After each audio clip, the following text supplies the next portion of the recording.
Is everybody here, John? Or are you the lone soul? I'm always on time.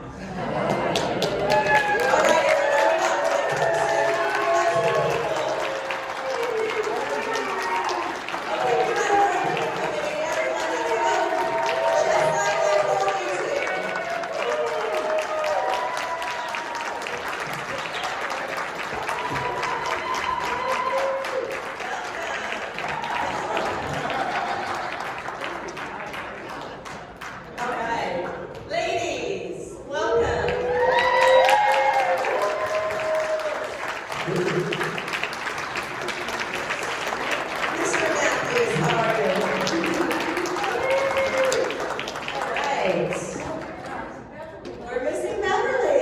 She's in the toilet. Give her a minute. Give her a minute. Come over here, baby. She's got a limp in her hanger. In the toilet. She's in the loo. There you go. She's in the loo. She's called Gypsy Lou. Welcome to Days of the Dead. It's so great to see some of you again. So great to meet some of you for the first time. It's such an honor. I would love to kick this off. I want to ask each of you a question about something that's not Return of the Living Dead related, okay? Or Children of the Corn related. And because I know that all of our audience is going to just take care of that, right? And then we'll throw it up to the audience for their questions. Sound good? Sounds good. Yeah. All right. So let me start off. I'll start at the Ladies first. I will start at the end. Start with the ladies. The ladies first. With Linnea. So good to see you again. Me too. Thank you. Can we please? What are you on? I want some of what she got. Can you tell me? So I did my homework, my notes 2 months ago, and I just remember what I wrote. Okay, so part of me wants to first talk to you about Pumpkinhead 2. Okay. Can we talk about that? How did that come into your life? How was your experience filming that? Pumpkinhead 2 was fun because I got to, just like be in something that's already been, a movie. So it was like, it had like an audience and everything like that. So, and pumpkins, and I love pumpkin pie. I mean, don't you? I do. And so it was just so fun, and I got to work with R.A. Michaela. Is that how you say his name? I honestly don't know how you say his name. I think it's Mathews. I could be wrong. Don't come for me. What's his name? Him. Yeah, him. R.A. R.A. Yeah. And Jeff Burr, which was great. So I had a fun time. Oh, here comes the cupcake. Cupcakes here. Oh. The sprinkle. Freddie, Come on up, beautiful. Freddie.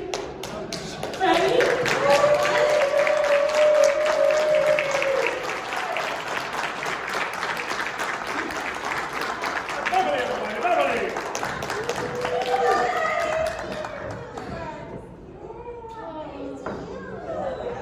Freddie. Okay, so. Did you have anything else to add, or That's it. Okay. That's it. Miss Jewel. Why are you skipping over Jewel? Oh, I didn't know you were doing that. Oh yeah, no, we're gonna run right down the line. I'm going to do it like See, this. that's what the Go ahead, ask your question. She's got a question first. Can we talk about Scanner Cop 2? Oh, we can? Can we? I don't know. There's a movie on it, right? Yes, it is. Do you have any stories from the set of filming that? No. Can we move on? Come on. I don't remember. Nasty. I do not remember that. You Huh. don't remember. No, I don't remember Scanner Cop 2. All right. How about Zapped? Oh, I really don't remember that. Zapped. What about Return of the Living Dead? No, we'll talk about Zapped.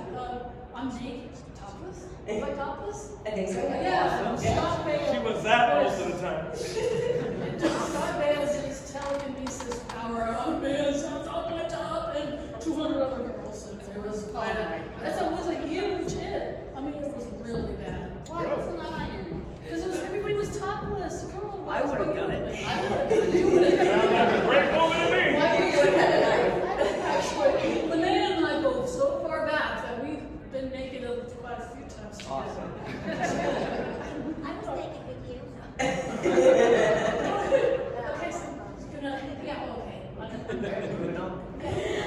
All right, thank you, Joel. All right, it's your turn. I let the ladies Oh, we're just first. gonna run right All right, along here, which because one? we only have 3 mics, we're playing musical Which mics one here. are we? One of my favorite shows, Tour of Duty. You had a major role in all 3 years on that. Can you tell me about your experiences of filming that fantastic, beautiful war drama? That was the first TV show I ever had. That was 1987 through 91. It was a hit show on CBS. It was about a platoon in Vietnam. And we shot in Hawaii for 8 months.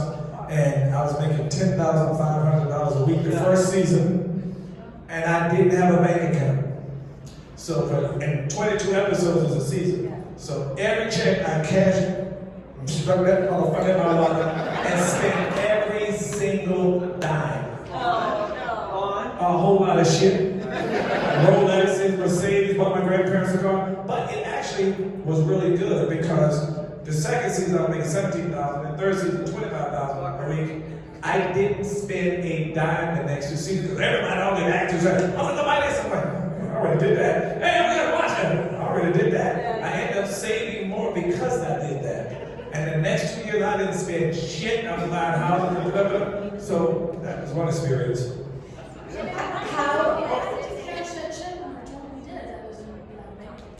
I don't need no bank. You don't need a bank account to cash a motherfucking check. All you need is your signature. You just go in and signature and send it. You don't need a bank account to cash a check. I said you don't need a bank account to cash a check. All you need is to go find the bank. Very aggressive. Oh, sorry. That's your memory. How about for you, sir? What? Point Break. Point Break. Yeah. A story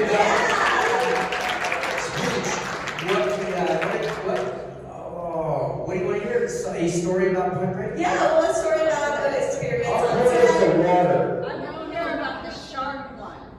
Okay. Well, are there any surfers in the audience? Yeah, bro. I got Tell them about the time you got raped by the shark. I got raped by a shark. No.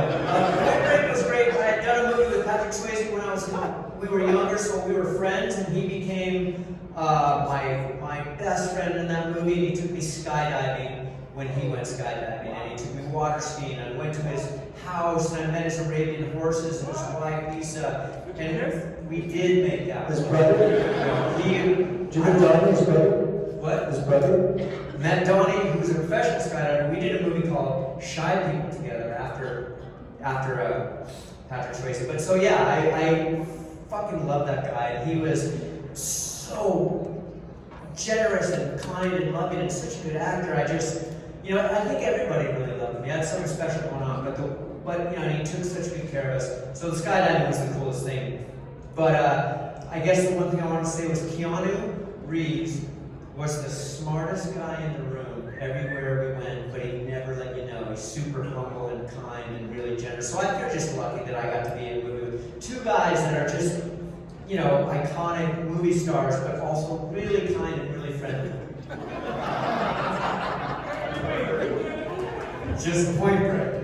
That's a great story. Good times. Sarah, one of my earliest memories of watching TV at my grandma's house. I spent a lot of time at my grandma's house. She influenced everything that I watch today, including horror. I love Diagnosis Murder.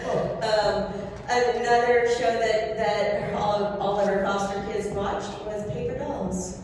Paper Dolls. Can we please yes. talk about Paper Dolls? Yes. I auditioned over at the MGM lot. For those of you who don't know, it was basically like a Hinckley character, stalked up some of the models, Nicholas Sheridan, and Terry Farrell, and stuff like that. So for my audition, I had the lines, but I went in and I brought a stuffed animal. And through the audition, I just petted him.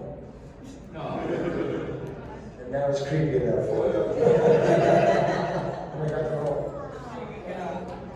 Morgan Fairchild was on that Yeah. show, Dak Rambo was on that show, Mimi Rogers was on that show. Yeah. Mimi Rogers. Tom Cruise. Tom Cruise's old Wife. one season, it was back in that. Yeah. And it was a spin-off. Not a spin-off. It was a TV movie first, and then they made a show from it. Did you know that? Yeah, it was a made-for-TV movie. Alexander Paul played the Terry Farrell characters. But yeah, and then they made the show, and unfortunately the show didn't last very long. But I have memories of watching that with my grandma's high school foster children, and I'm like 5. You know? Wow. Yeah, people were really upset it got canceled. They were like petitioning the studios and none of that networks and stuff like that. It was fun.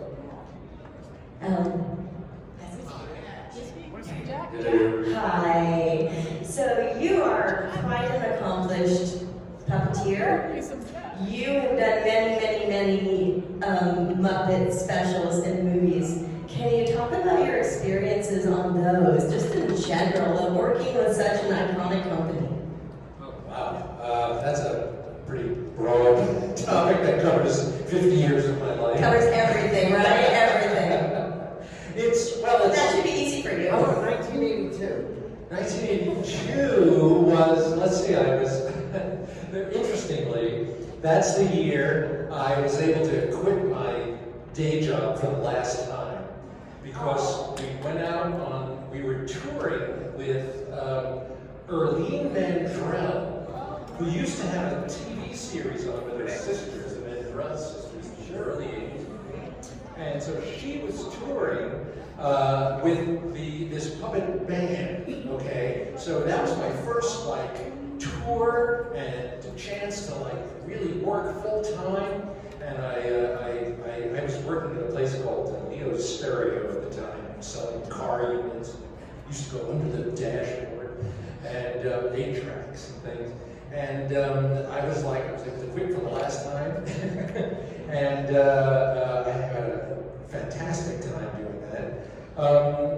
But yeah, I started working with the Jim Henson Company in 1990. The first thing I did with them was the Muppet Vision 3D show, which I understand now is finally closing for the last time down in Florida. So if you haven't seen it, there might still be a chance to run down there and see it. It's really cool. And after that, they brought me in for things like dinosaurs. And it's, when you're working for a company like that, that was founded by somebody like Jim Henson, we all wanted to promote and keep alive his vision for the Muppets, but for every other kind of character and project that his imagination would come up with. We always felt a strong sense of responsibility to keep that flame alive, and it's still there among all the puppeteers and the writers who continue to work on Sesame Street and all these other productions that have come in its wake. Anyway. Yes, now we're doing a show called Puppet Up, which is it's a puppet improv show live. We're touring again. I'm back on the road. We mostly do it in LA now, but it's kind of like PG-13, R-rated, and Very Avenue Q of you. it's kind of. That's live on stage, and it's mostly improv. And we do some of these old recreations of old Muppet stuff from the Ed Sullivan show that people haven't seen in 50, 60 years. So it's a fun show to do if you're ever in LA. Where can we find more information on that if we are in LA and want to see it? Puppetup.com. Okay, puppetup.com. Yeah. Wonderful. Beverly. Ready? So I'm going to bring Linnea back on this one too, because you guys are kind of related on this question a little bit. So you missed the intro, but I'm asking you both something about anything that's not, the movie you're here for today. You guys both did a movie for my friends, different movies, the Caesar and Otto series. Paranormal Halloween was yours, right? And I think Deadly Christmas was yours. Can you talk about that? Yeah, it was a lot of fun. It was just, they're so quirky, those two guys. They're so quirky. And I played a character who was the mom of one of its superpowers. And weirdly, you have to see it. I had these hidden superpowers, and I had a crazy name. And it was good though, it was fun. Yeah. I liked it. It's a fun little series. You can watch them on, I think they're on Tubi right now, but they're kind of everywhere. But I just talked to Dave a few weeks ago, so yeah. Yeah. Oh,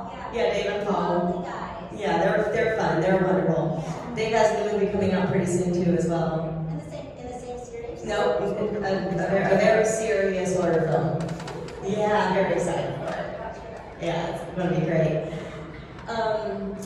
Do we have any audience questions out there? Yes, Brendan. Alright, I wrote this one down. Can you talk loud, sir? Stand up. Stand your ass up.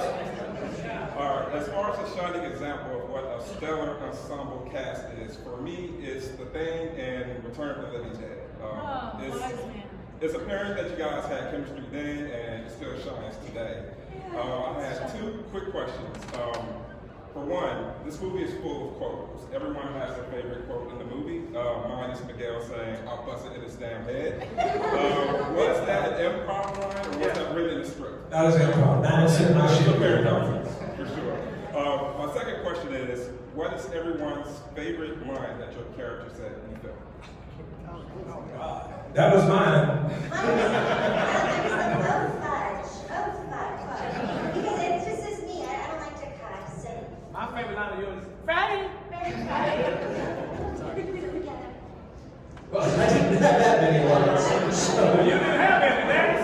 brains, or maybe more brains. I can't decide between them. Said more cops. Tina.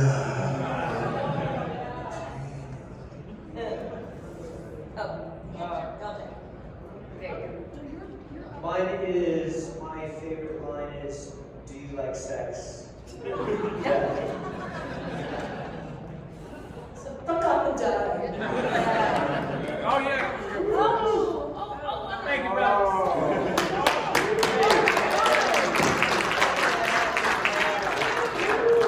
That's my sister, y'all. Leave me alone. And mine is, I'm like a spooky.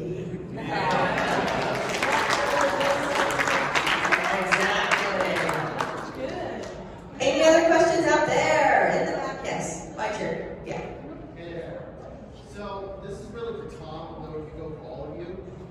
We've heard you talk about how wonderful James' character was. And I've seen some of the videos that Jewel posted in the past when James was still with us. But did any of you know who he was prior to filming this? I didn't. I have no idea. I didn't have any. I didn't know who he was, who was, anybody. I didn't have a clue. I didn't grow up with like people on the East Coast know him as the Pathmark Man. Do you guys know anybody know him? So Pathmark was a supermarket. It's a small chain of supermarket on the East Coast, and he did the specials. He did the voiceover specials, and he was on camera for 30 years for the Pathmark chain. So if you're on the East Coast, oh, that's the Pathmark Man. So that's how you know if you're a kid growing up. But yeah, Pathmark supermarket chain. Never heard of that shit. Yeah, it's like like Is that a California thing? 'Cause I've never heard of that in my life. But yeah, no, we were definitely blessed with him, you know, coming to the set. If I was a producer, I would hire him. I would have hired him just for his energy on the set. Because he was just he loved being there, always positive, and just smiling. His energy was just so great. And yeah, we became very close. All of our scenes we had a lot of scenes together, of course, and it was great rehearsing with him and talking about the scenes. And you know, for us as actors and young actors, it was just that film was a total collaboration across the board. Dan was nervous, so so normally if you got a writer director, they want it their way or the highway. That's it. They don't want to talk about it. But Dan was open to it, and we talked about every scene. A lot of the stuff was improvised or just came out when we were filming. So we were really blessed. I remember we were 3 weeks into filming, and this is what made me think of it at the time. We were 3 weeks into filming, and I asked my mom something, and she had said no to me, and then I realized I haven't heard no in 3 weeks. So then I thought, oh my God, something special's going on. So it was really great. And then lucky enough, I knew James's wife before I met him because we were in acting class together. But we also found out on the second one that we were born on the same day. We had the same birthday. So we shared our birthdays every year after that. you know, until he passed. And I would have him come over for the holidays and stuff like that. But every year we would celebrate our birthday together. Well, basically, he was a nice guy. And everybody loved him. Yeah, for sure. He really was. And you can Marilyn Monroe. Really? He was also, he collected antiques before, and that's how he would. So I asked Al for something, and she gave me a antique as a memento of him. That is, it's a metal antique, and it's a cowboy with a suit. Can I have it? Can I have it? Pretty cool. But yeah, from Buster Keaton, yeah, very close with Buster Keaton. Jason Robards was a good friend of his. I remember him coming to the set. He would tell me all these Hollywood stories because we did our makeup together, spent a lot of time to hang out. He told you all about Nancy Reagan, right? No, he told me a great story that I'll never forget. He was doing a play with Jason Robards. No, Jason Robards was doing a play. And Jimmy would go to it all the time and see it.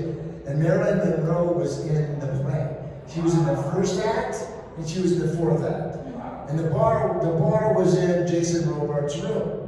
So if you wanted to drink, you would go to Jason's room and get a drink. So Jimmy had seen the play 100 times already. So during the second act, he goes to Jason Robards' room, and there's JFK pounding Marilyn Monroe. No way. But he said, Boy, they would have had cameras back then. So JFK apologized to Jimmy, and he gave him his lighter, and they had the same initials, JFK. These are the same initials.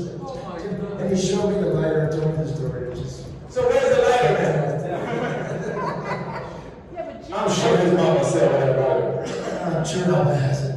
Jimmy got like So wait, hold on. I want to go back. He really saw him pound the barrel of the According to him. Yeah. According to him, I've never I done saw that. I've never done it to lie. I don't think she would lie either. But I can't believe she was doing it. I'm sorry, guys. We got to go back on. Next question. 'Cause I could go on down that one. So speaking of James Cameron, another one who's passed, Don Calfa. Oh. I like working with him, and then kind of a weird one, but I think the soundtrack sometimes gets overlooked. The person who did the original score. So have any of you met the person who did the original score too? I love Jay. I love him, man. He was the first person to tell me how to smoke weed. And we used to go to his house, his apartment in Hollywood, and we would smoke all day. He would talk, tell you all these great stories. He's the gentleman who did the soundtrack is going to be doing Linnea's movie soundtrack. Isn't he doing that? The gentleman who did our soundtrack is working on your Trash's Revenge or doing the soundtrack. Yes. Yeah. Same guy. Same guy. who is that guy? So do you know? I forget his name. I've got it at my table on there. What's that to Don Calfa? Going back to Don Calfa, should we next? Next!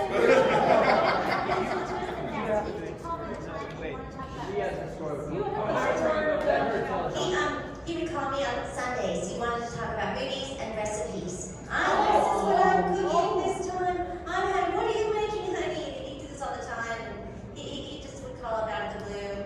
He'd like to sit in his hot tub and smoke his marijuana. He'd call me sometimes from the hot tub. He's a What do you do? character. Invite us over to his And y'all got all in the hot tub. Yeah, we all know. Oh yeah, we went to the scene one time when we were working on some Yeah, we video went to to cook us his dinner. house and he cooked his stuff and what was on his stuff? It was great. It was Oh, well, that was not on So when he was working on Dead Body, the movie, he wasn't smoking tobacco. No, Like, he was. Wow. Let me tell you one thing though. We go to the airport together, and he would come to my house. He was car or stay the night or whatever because he was out in kind of like Palm Springs. And one time he wanted the fella to push him through the airport. I'm thinking, what the heck? And he was like, honey, I got my marijuana in here in the foil. They pushed me through. There's no problem. Oh my God. He was a character. He was lovely. He really was. He's one of those guys who just walks in a room and he's funny. You know, it's impossible not to laugh at him. Yeah. And he's such a good actor at the same time. And so you get drawn in immediately for anything he does because you just can't take your eyes off him. His sweatpants, that took that long time on film, cutting his sweatpants. That was really freaking brilliant. It's really hard to do. to do that. I just want to say, doing nothing is really hard to do. Yeah, brilliant move on his part. Also, one time he was at my house. I'm sorry, it's a funny story. Maybe it's funny. It's funny. He stayed overnight and he said, "Wow, that soap you have in there smells really good." Like, "Oh, thank you. I just got it at Trader Joe's or something." And "Oh, yeah." And it comes out like, "Wow, I just can't believe how good I smell." And I'm like, "Dom, do you want to take the soap home?" "Can I?"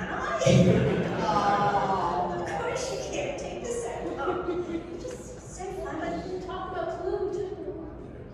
Clue. Oh yeah, Clue. Of course, he's hilarious. We used to get at a convention, and we'd all go and have dinner together. And Clue would say, "I'm going to have a nap now," and this is in the middle of dinner. And he, honest to God, would close his eyes and go to sleep. Do you remember this? It was brilliant. It was brilliant. And when he was done, he would wake up and he'd carry on. And he was ready to go all the time. We'd go into the VIP parties. Even the music was so loud. And he'd do the same thing. He was, "I'm going to take a nap now." And he would do this and then wake up, 20 minutes, half I hour. love that we announced it. You couldn't wake him. If you would go Clue, couldn't even wake him. I would always find Clue sitting on a bench in Hollywood on his way to some theater.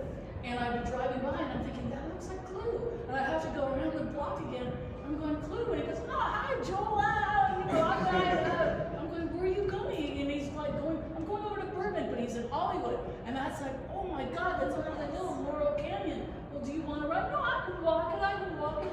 And I would force him into the car, and then he would sit there, and "What are you doing?" He goes, "Well, I'm watching a lot of movies. I mean, we still watch movies, don't we?" And it's like, "Well, yeah, okay." And he was just this way. He was like that classic Virginian kind of character, that man of those types of films, and still was really passionate about those films, and I miss that guy. But he also was really damn hands. He and Dan got into a huge argument, and Don't go there. Oh, I will. Don't tell him about that. I will. And so one of our reasons that we had to close the set down for several days is, are we going to say it? When Clue tried to kill Dan? Yeah, no, this is not a joke. Yeah. He tried to kill Dan. Well, that's Dan's version. As the paint can was coming over to hit, about to hit Dan, "You're killing me!" And just what I posted videos of Dan doing this little stuff. Anyway, that's what he was doing. And that's honest to God. I mean, we had to close the set for 3 days. That and when you had to be readjusted. Oh, right. You're up. Oh, Stand up, sir. Hey, sit down. That's it. General movie enters 40 this year, so there's been 40 years of horror movies, but your guys' movie is one of the more pivotal ones for zombies. I'm just curious, what franchise that you're not a part of, horror-wise, would you want to be a part of? Franchise you're not a part of horror-wise that you would like to be a part of. Scream. Just because how much money those guys make. I was going to say Star Trek, because they make way more than the screen. Star Trek, every time they have a line from here to Oakland. He said horror. You said horror? Yeah. Shit, I like to turn them dead Friday 13th. You can't get bigger than that. There is Friday. That's what I'm saying. You can't get bigger than that, so y'all answer that. He doesn't care. Yeah. Scream.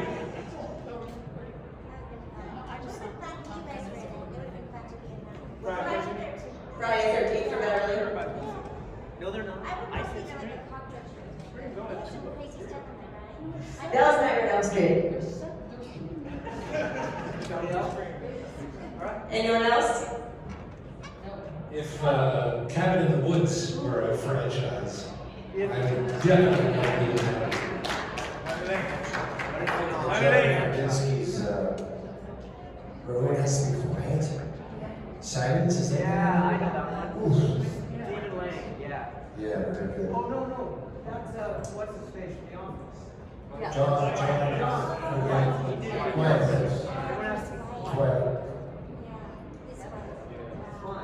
Okay, somebody else had a question? question? No, that man had a question. Okay, Mr. No, Bundy. he came to the set and he Stand up, sir.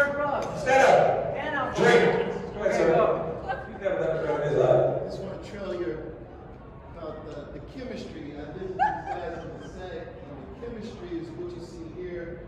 Because everybody was like a family and didn't know about the whole kind of kill the guy. Well, that happens in families. Yeah, families try to kill each other. It translated onto the screen. Everybody was a brotherhood, a sisterhood, and that's my son. And so many Well, we were lucky because Dan had his rehearsal for 2 weeks before we started shooting, so I think that kind of helped us. And nobody really does that. Was this Dan's first movie? Yeah, that's why he did it. And it really helped a lot.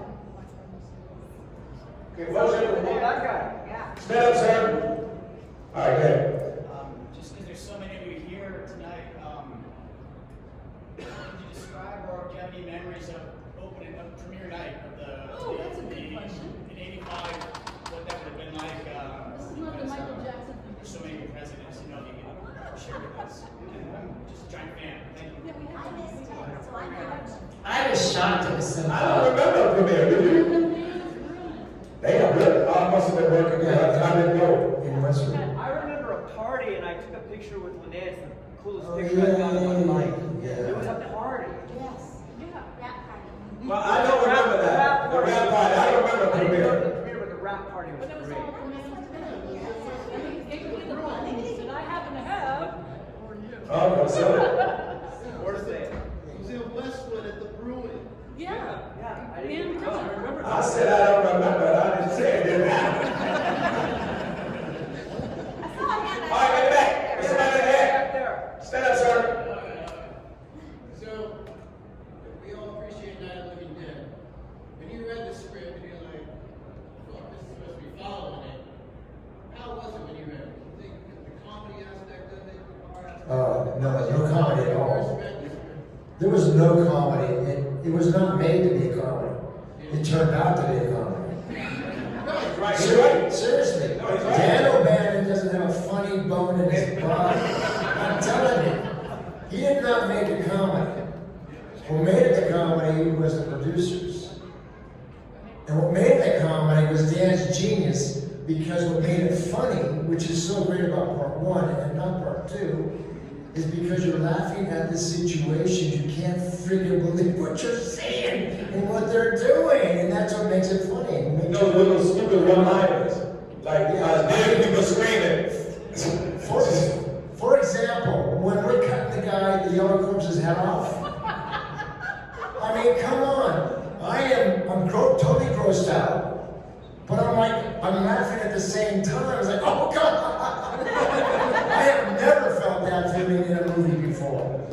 So that was all Dan. It was just like, it was over the top, outrageous, and just so dark, and we played it for real. I mean, that's what makes it work. That's what makes it work. Also, Dan, That's the best comedy, is when we play it for real. talking to Dan first saw with an audience. When Dan saw it with the audience and the audience laughed, he goes, "Why are they laughing? Why are they laughing?" He was upset. He didn't understand why they were laughing at his movie, but they weren't laughing at it, they were laughing at it with it. Love it with it. Yeah. And he was proud of us. It's lightning in the bottle, that movie, for sure. You. No, I have a question. Stay there, somebody. Okay, Freddie. We got Jason people here. Oh, that's very true. We just rewatched the one on YouTube too. It was awesome. Anyway, so if you guys all played it for real, were you guys disappointed that we all think? Okay, great. No, not at all. Actually, in the scene with Jimmy Carrey and I, in the office scene, I thought he was overacting like a mother. I thought this guy is way over the top. I'm sitting opposite him, and he's like, "You want to see him? See him? The corpses. They're in the basement." But that scene, for me, encapsulates the whole feeling of the movie. Absolutely. Ironically enough. And I'm thinking, this guy's way over the top. And he goes,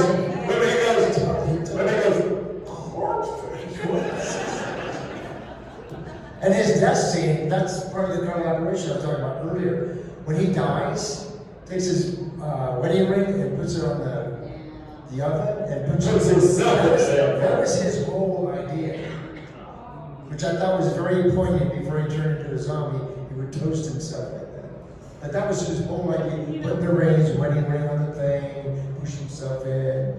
But you remember Phil was really frightened of all this because he didn't have the audition. I mean, he was just hired the day before. Yeah, he was hired. Yeah, And so no, he was he's in coming. a lot of stress. So you can You imagine. still talking about truth? What? Never gonna give y'all my fool. It was? Oh, I didn't know that. I Yeah. thought he was a mean, old, cantankerous bastard. I know you did.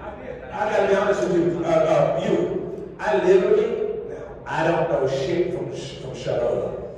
My first impression of Clue that was the meanest, most cantankerous ass bastard I ever seen in my life. No, and I didn't see him try to kill Dan. All I remember him like this all the time. Dan was talking to me like, yeah. Look, That's how you get up. It's so funny. on Clue's behalf, I will say, we all rehearsed. Clue got hired when we started filming. Had a lot of dialogue. He considered the part below him at the time, did it for a paycheck. So he was unhappy and nervous because he had a lot of dialogue and was nervous about the way it was going to turn out. That's all. So, as an actor, you're not prepared, you don't have a lot of time, you're kind of winging it, and you're just happy to get the lines out of your mouth. It makes you nervous and on edge. I just heard something that I didn't know. She said the guy from Airplane, some guy was supposed to be Clue's role. That's true. He was, And they offered him $1 million and he said no. Now we only had a 3-point something budget, which 100 and It's a horrible whatever, in the whatever 80s. million something went to Romero, One step which above was right. so far. And They ain't paid me nothing. right, and we all got the same money, so it was like really pathetic. But it was the 80s. So yeah, Leslie Nielsen, right? So Leslie didn't want to leave because he had just done this whole. I don't think it would have been the same. How many people think it would have been the same?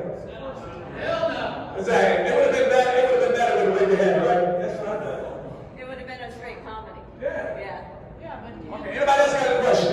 Because I gotta get back and make some money. Go ahead, stand up and mess with me. About Kurt Russell. Wanted to really get into his roles. How hard did he hit you with the butt of the gun in Tombstone? Oh. He still got him out. So the director, that's another example that's a funny scene in my opinion, you know, like I just play it straight, but it's funny and and boom. So the director goes, "This is fucking funny." And I went, "Yeah." He goes, "No, that's bad, it's not good." So he had it hit me in the head harder and harder. I kept putting padding in the hat. Go hit him on the hat, you know. First they're hitting me on the brim, then they're hitting me on the hat. And Kurt's like, "I don't want to hurt him. They're hurt him. The director's so fucking hate because there's too many actors in this movie. Kurt had to do it like 20 times. I had to fall 20 times because it's still funny. Like that's I'm trying to help you. You know, that's good. You know, but you know, as hard as he could, but I didn't get a bruise. You know what Kurt felt the other day? The day after we shot that scene, he's talking to Sam Elliott. He goes, "Fuck, my fucking shoulder, man. I think I'm having a heart attack." You memorable scenes in the He goes, "I think I'm having a heart attack." And Sam goes, "That's because you've been running into the rock all day yesterday." Because I kept fucking hitting as hard as I could in the shoulder. And Kurt just forgot about it because he's got a million things on his mind. And Sam reminded him, "You've been running into the rock all day yesterday." And so we both gave as good as we got. Good story. The things that we could do back then, we'd all be in jail or being sued now. You can't hit somebody in the head. That's it. You can't do that now. And then in return of the day when they sent her down the step, she fell through the step for real. You couldn't do that now. The stuff they do now, we couldn't do it. Any other questions? Go ahead. Stand up, sir. My question's for Linnea. I know that. Didn't they want you to cut all your hair off and dye it red? Really? You had to fight for that? Yes, I had to fight for that because my hair was real long, and in Hollywood they wanted blonde actresses with long hair, you know, and we weren't getting paid like Joel said $1 billion or anything, so that would have like cut my career badly. I don't think so, because that red hair was cute as hell. Come on, wasn't it? I mean, really sexy.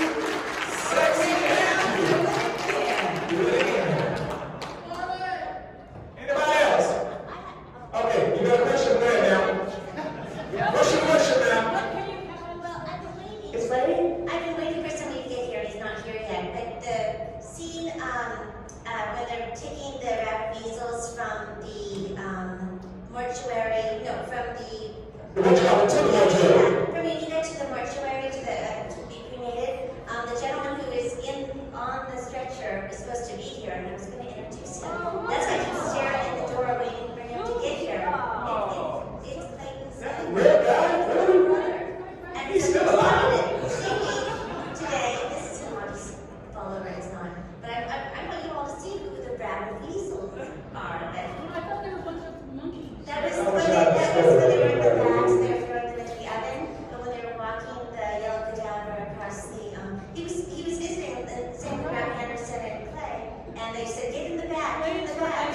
The art director of Return to Yeah, well, Ernie, I need you to hold Ernie, doesn't like green.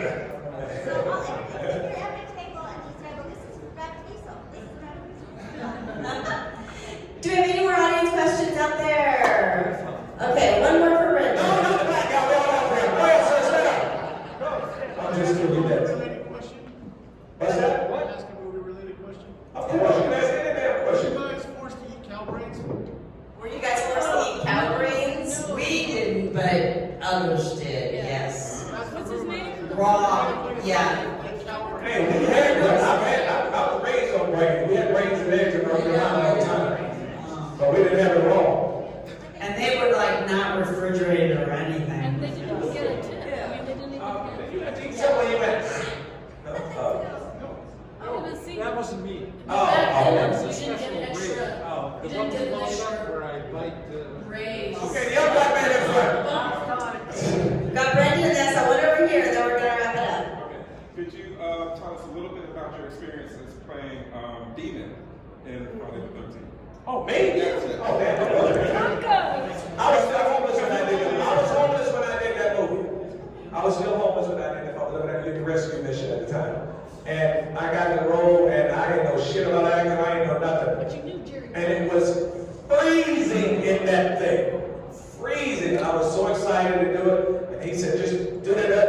And then I just started. He said, sing. And I started singing, sitting in the morning sun. He said, hey, what? You can't sing that because we have to pay for it. So, ooh, baby, I just made that shit up right there. and I loved it because I was in the movies. And I started crying. And I was crying and the tears were coming out. I was like, I can do it. And it was just exciting. First job I ever had. It was just fun to me. Not hard at all. I saw someone over here. Yes. So there's a fan theory that came up recently about, in the movie, of course, Thom and James, you see them die and turn into zombies, but when James hits the barrel at the beginning and Tarman comes out while they're unconscious, the theory is the reason why Tarman didn't eat them is because they're already dead when the gas hit them. I don't know if that's Good one. Oh, that's a theory. Wait. Say that again. So in the movie, you see Thom and James turn near the end, when they're in the chapel. Correct. That's when they're supposed to get Correct. But then, when James first hits the barrel at the beginning of the movie and the gas knocks him out, Tarman comes out. He's down there wandering around, right? But he doesn't eat them. So, is the reason why he doesn't eat them is because they were already dead when they Yes. They got chemical in their ass.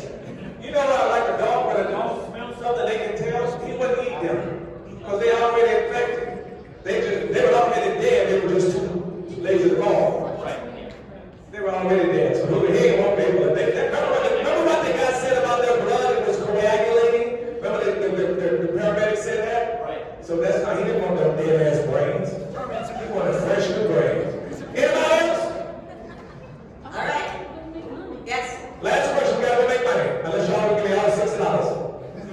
Talk about Trash's revenge.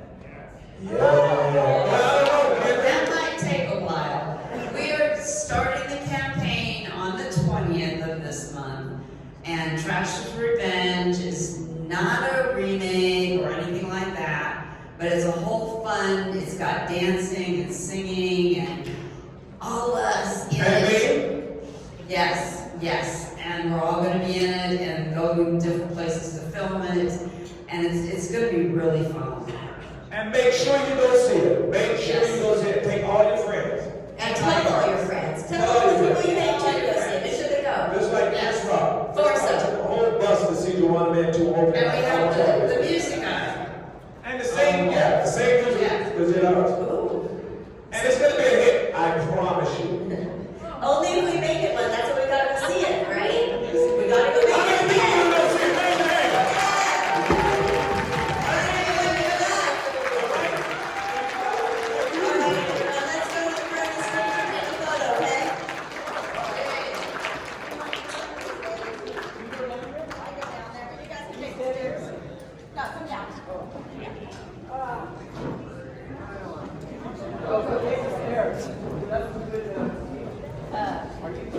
I'll stand here.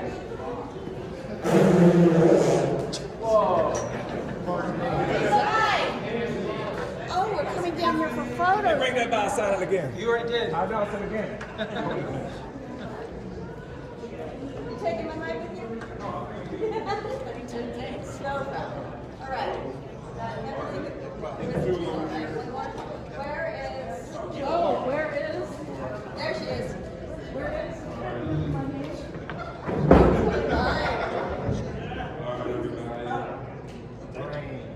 Everybody say brains.